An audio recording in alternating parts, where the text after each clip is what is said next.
We're going to stay with the school system, but now we're going to move on to SEDNET. And we have Julie Barrow, who's going to share with us a little bit about SEDNET and how they work with, what Leslie was just sharing with us, but then also kind of being the bridge. So, Julie?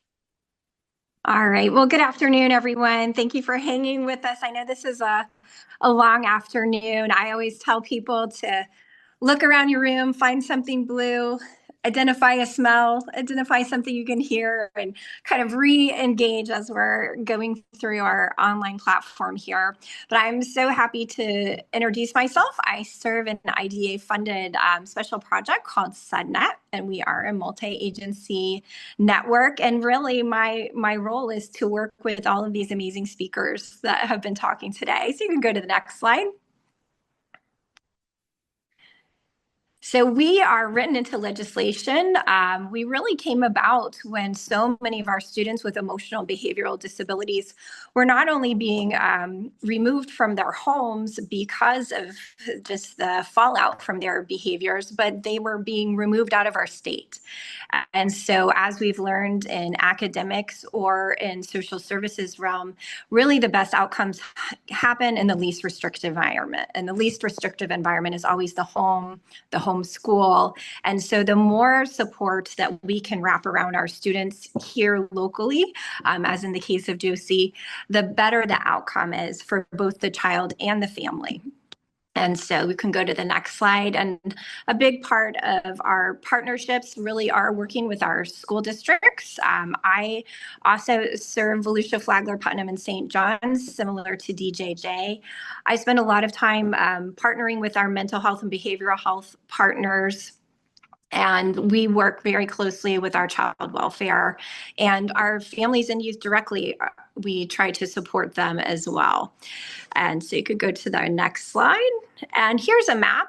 We are broken up into judicial circuits. I know some of you on the call may not be part of Volusia, Flagler, Putnam, and St. John's. There is a SEDNET manager that covers all of our judicial circuits, and our website has an interactive map where you can just click on the county that you're from, and the SEDNET manager's information will pop up right there for you. And our website also has quite a bit of support information as well. You can go to our next slide.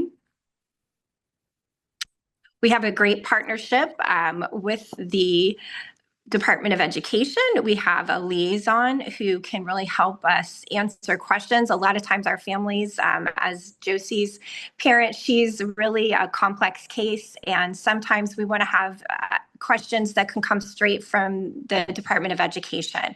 And so we have a direct link with Caroline Gillis. We have Dr. Charlene Gressick, who serves our entire state, that we can reach out to. And a big win for us when we're working together as project managers is I get to collaborate with people all over the state. And so when I'm supporting St. John's School District, for example, we're getting ready to take a field trip down to Flagler County Schools, who has put into place sensory rooms in all of their schools. And so they're using this evidence-based process to really help students with their emotional regulation, to help them with their academic and interpersonal success. And so we're able to share ideas of what is happening and what is working, especially when it deals with the behaviors that our students are having, and how can we, as a system, work together to support our schools, our families, and our students. And so having that interactive network where we're helping each other as managers also ends up supporting our different county schools that we're supporting. You can go to the next slide. And so a big part of my role is I have the pleasure of doing professional learning. And so my goal is always, again, to keep our students in their least restrictive environment. And we also want to reduce things like restraints or school discipline or dropping out or having trouble with transition. So most of our professional development is really looking at how can we help support the adults who are supporting the students. And so one of our most popular courses that we offer is trauma-informed care, as in the case of Josie, having a background where there might be abuse, a lot of disruption, substance use, and things like that. If our students are coming in traumatized, our education system, until they respond, as Leslie mentioned, if you're not responding to the student's need, then they are not going to be able to learn. And so looking at the different techniques and strategies that we can put into place as educators while the students are in the classroom is really important. Right about this time, I get a lot of requests for compassion fatigue. This is a course we can offer for our providers, for our parents, and our educators, because as we're working with these complex cases, we do get fatigued, and being able to co-regulate and demonstrate to our students that we're able to stay in control of ourselves and find that peace and joy and strength and resiliency is something that's contagious, and we're able to pass it along to those that are being cared for. So most of our courses really are about elevating our educators, elevating our families, and our providers. And so wanted to make sure that all of you on the line know that while our main professional learning really goes for our school district staff, we are at SEDNET available to come out and train your staff or support your families with our training. And we have a comprehensive list of all that we do that we can get out to you as you're needed. And we're doing some great book studies. And so that's been a really positive part of my role. We can go to the next slide. And I just, we could go through these relatively quickly, but these are just some of the handouts. So if you are working with families or students or programs, and you want to have some handouts that really do help our youth understand what is happening within their body, what is happening within their brain, and how are we able to regulate. We have all kind of support handouts and documents that try to really simplify looking at what is going on within me and how am I able to regulate myself. These are just some sample handouts that go with that compassion fatigue that we really want to get out to our educators, to our families. And so even if you don't do the training or you have a training coming up and we can support you and those things, please feel free to reach out to me, and I'm happy to share these resources. And again, one of the things that's so important is just understanding how our youth's brains are reacting to their environment. So a lot of these that you're seeing are really guiding forces to support that. And we can go to our next slide. All right, and one more, and that's just how to get a hold of me. And then I just wanted to briefly address this cross-system example, because it really is a cross-system. And so I added some other logos because if the school district reached out to me or the family themselves, some of the things that came to my mind, and we'll start in the left-hand corner, is do they have health insurance? And so my first question to the family would be, what kind of health insurance?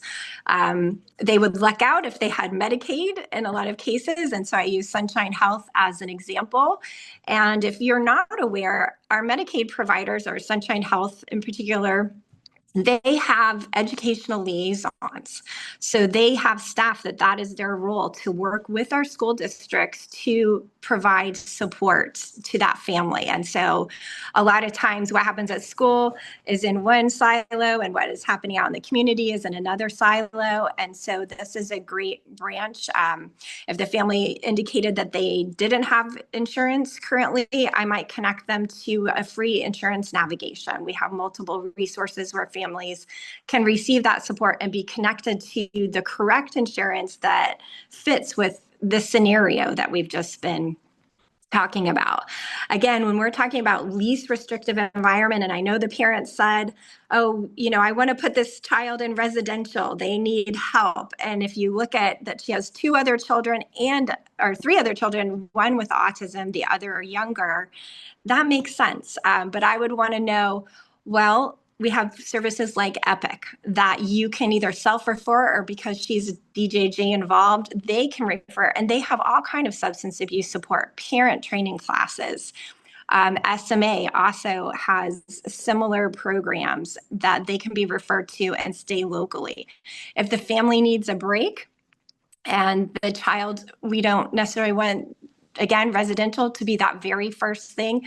We have SINSFINS programs, or children in need of services, family in need of services, that Dan Merrithew from DJJ mentioned. And these are programs that are temporary, where the child can have respite, receive support and services, and then come back. And so I put on there just the logo for CDS or SMA Beach House. Those are 21-day, up to 21-day stays where a child can have the respite, the parent can have respite, and services can be put in place.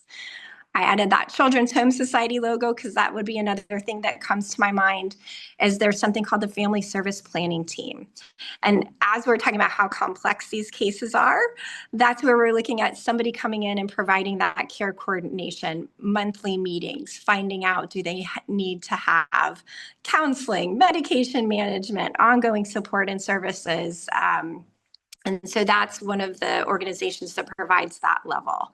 There are other people that do jobs just like myself. My population is serving our emotionally and behaviorally disabled students, but there's another IDA funded organization called CARD, because Josie's has a sibling that has autism, and that is a very complex and high demand, sometimes disability. I would want to make sure the parent knew that there is the Center for Autism and Related Disabilities. They have everything from support groups to support they can provide in the classroom. And so I'd want to make sure they're connected to them. As Dusty indicated, there's an RC, a recovery community organization that just started here in St. John's. And so that's another entity that I might want to make sure they're connected to. And then Josie has 2 younger children. And so getting pre-screened, there's free screenings for our younger children, and another IDA project called Fiddlers is able to do that through Child Find or Early Steps. So that might be a connection. So as you can see, there's just so many incredible resources right here in St. Johns County for our students. And sometimes it does take all of us really helping support these families. And really, at the end of the day, when it's a complex case like this, my hope is always that they're getting connected to a care coordinator or somebody that's going to follow up on all these great ideas I might have. But you can imagine how overwhelming that would be for a family to think, I have to contact who and how many.